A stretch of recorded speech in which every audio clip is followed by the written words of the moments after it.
기도하겠습니다. 좋으신 아버지 하나님, 오늘도 저희들에게 이 아침의 시간을 허락하여 주시고 말씀 앞에 서게 하시니 감사를 드립니다.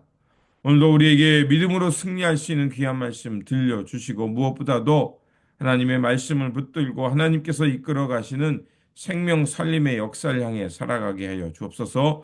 또한 우리 안에 있는 아집과 고집을 비워내게 하시고 주님께서 이끌어 가시는 그 선한 역사를 바라보며 용기 있게 살아가는 하나님의 사람들 되게 하여 주옵소서. 또한 우리가 우리 안에 여러 가지 실수가 있습니다. 주님, 그 실수를 통해서 그저 그냥 두는 것이 아니라 하나님께서 그것을 통해 새로운 역사를 써가시고 우리를 훈련시키신다는 귀한 믿음을 갖게 하여 주셔서 이 고난의 시간을 잘 건강하게 보내서 하나님께 귀하게 쓰임받는 그 믿음의 상황, 도구가 되게 하여 주옵소서. 우리 구주 예수 그리스도 이름으로 기도드립니다. 아멘. 오늘 우리에게 주신 말씀은 창세기 43장 6절에서 14절입니다. 이스라엘이 이르되 너희가 어찌하여 너희에게 또 다른 아우가 있다고 그 사람에게 말하여 나를 괴롭게 하였느냐? 그들이 이르되 그 사람이 우리와 우리의 친족에 대하여 자세히 질문하여 이르기를 너희 아버지가 아직 살아 계시느냐? 너희에게 아우가 있느냐 하기로 그 묻는 말에 따라 그에게 대답한 것이니 그가 너희의 아우를 데리고 내려오라 할 줄을 우리가 어찌 알았으리까? 유다가 그의 아버지 이스라엘에게 이르되 저 아이를 나와 함께 보내시며 우리가 곧 가리니 그러면 우리와 아버지와 우리 어린 아이들이 다 살고 죽지 아니하리이다. 내가 그를 위하여 담보가 되오리니 아버지께서 내 손에서 그를 찾으소서. 내가 만일 그를 아버지께 데려다가 아버지 앞에 두지 아니하면 내가 영원히 죄를 지으리이다. 우리가 지체하지 아니었더라면 벌써 2번 갔다 왔으리이다. 그들의 아버지 이스라엘이 그들에게 이르되 그러할진대 이렇게 하라. 너희는 이 땅의 아름다운 소산을 그릇에 담아 가지고 내려가서 그 사람에게 예물로 드릴지니 곧 유향 조금과 꿀 조금과 향품과 모략과 유향나무 열매와 감 복숭아니이다. 너희 손에 갑절의 돈을 가지고 너희 자루 아귀에 도로 넣어져 있던 그 돈을 다시 가지고 가라. 혹 잘못이 있었을까 두렵도다. 내 아우도 데리고 떠나 다시 그 사람에게로 가라.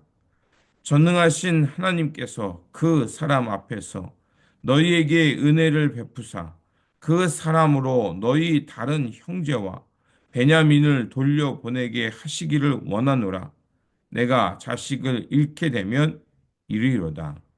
아멘. 우리는 종종 어떤 것에 집착할 때가 있습니다.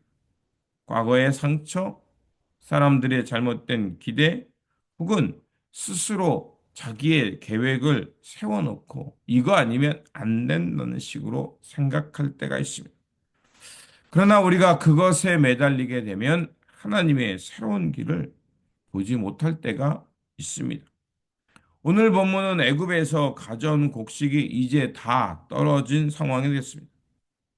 그때 야곱은 이 베냐민에 대한 집착 때문에 애굽으로 형들이 가지 못했죠. 그때 야곱이 자신의 집착을 내려놓고 베냐민을 데리고 애굽으로 다시 돌아가라고 허락하는 말씀입니다. 완강히 반대하던 야곱은 이제 극심한 기근으로 인해서 자신에 대한 집착을 내려놓고 베냐민을 데리고 애굽으로 내려가기를 허락합니다. 그러면서 이렇게 말하죠. 전능하신 하나님께서 그 사람 앞에서 너희에게 은혜를 베푸사 너희 다른 형제와 베냐민을 돌려보내게 하시기를 원하노라. 내가 자식을 잃게 되면 잃을 것이라. 이제 모든 것을 내려놓고 하나님께 맡기게 되는 그 야곱의 모습을 볼 수 있습니다. 야곱은 요셉을 잃은 슬픔과 시몬을 애굽에 남겨놓았다는 이 슬픔, 그것 때문에 자식들이 다시 애굽으로 내려가는 것을 완강하게 막았습니다. 그렇지만 이제 가져온 양식도 다 떨어졌고 모두가 굶어 죽게 되는 상황에 이르자 애굽을 내려가기를 허락합니다. 우리도 때로는 우리가 붙잡고 있는 것 때문에 하나님의 역사를 경험하지 못할 때가 있습니다.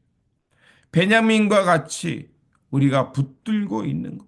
이거 아니면 안 된다라고 하나님 앞에 고집 부리는 것들이 있을 때가 있습니다. 하지만 그런 것들을 내려놓을 때 오히려 하나님께서 일하시고 하나님께서 펼치시는 새로운 역사가 우리 눈에 보일 때가 있습니다. 그렇게 우리는 우리의 집착과 뜻을 내려놓고 하나님의 뜻을 붙잡는 것이 중요합니다. 베냐민과 함께 애굽으로 돌아온 형들은 이제 요셉이 그 형들을 보게 됩니다. 그리고 청지기에게 말해서 그들을 향해 양식을 준비하게 하고 그 요셉의 집으로 인도합니다. 자신들은 이제 큰 일을 겪게 됐고 큰일 났다라고 생각했는데 그 애굽의 총리의 집으로 인도함을 받게 되자 그들은 오히려 자신들의 잘못 때문에 두려움에 사로잡힙니다. 그리고 어떤 말도 추궁하지 않았는데 자신들이 곡식에서 나온 돈과 또 이 잔이 어떻게 자신의 잔에서 그 곡식잔에서 나왔는지 알지 못하지만 이것이 우리 이 곡식단에 있었습니다라고 자신들이 스스로 해명합니다. 자, 그러자 청지기가 그들을 향해서 샬롬, 안심하라는 인사를 합니다. 20여 년 전 요셉은 아버지의 명령을 따라 형들에게 갔다가 형들에게 팔리고 죽을 고비를 넘기며 이제 어쩔 수 없이 노예로 팔려갔습니다. 그러나 하나님은 이제 요셉의 그러한 고난의 여정을 통해서 그 자신의 가족, 형제들과 아버지와 자손들을 살리게 하는 그 샬롬, 평화를 이루어가는 여정을 하나님은 계획하고 있었던 것입니다. 요셉을 통해서 죽음의 자리에서 구원의 자리로, 생명의 자리로 갈 수 있도록 길이 열리게 하신 것입니다. 또한 요셉과 형들 간의 이런 깨어졌던 관계, 미워하고 증오하며 죽음으로 내몰던 그 관계에서 이제 하나님의 평화, 샬롬이 조금씩 조금씩 회복되어 가고 있는 것입니다. 예전에는 자신을 미워하여 노예로 팔았던 그 일, 그것을 요셉도 이제 보게 되고 그것이 어떤 의미인지 알게 되고 형들도 자신들이 얼마나 요셉이 괴로웠는가를 알게 되며 관계가 조금씩 회복되고 있는 겁니다. 이처럼 관계의 회복이라는 것은 한쪽 방향에서 일방적으로 하는 것이 아니라 상호, 쌍방에서 서로 노력하며 자신들의 과오를 고백하면서 그 과오에 대한 진심 어린 사과와 회개가 있을 때 이 관계가 우리 회복되고 있는 겁니다.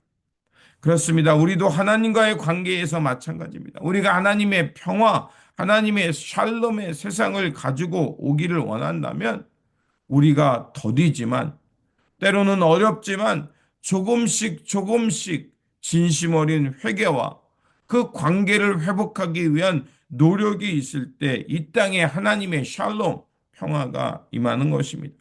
그러므로 오늘 말씀을 통해 깨달은 것처럼 우리가 붙잡고 있는 것, 내가 집착하고 있는 것들을 하나님 앞에 내려놓고 하나님께서 써가시는 새 역사를 향해 용기 있게 나아가는 것입니다.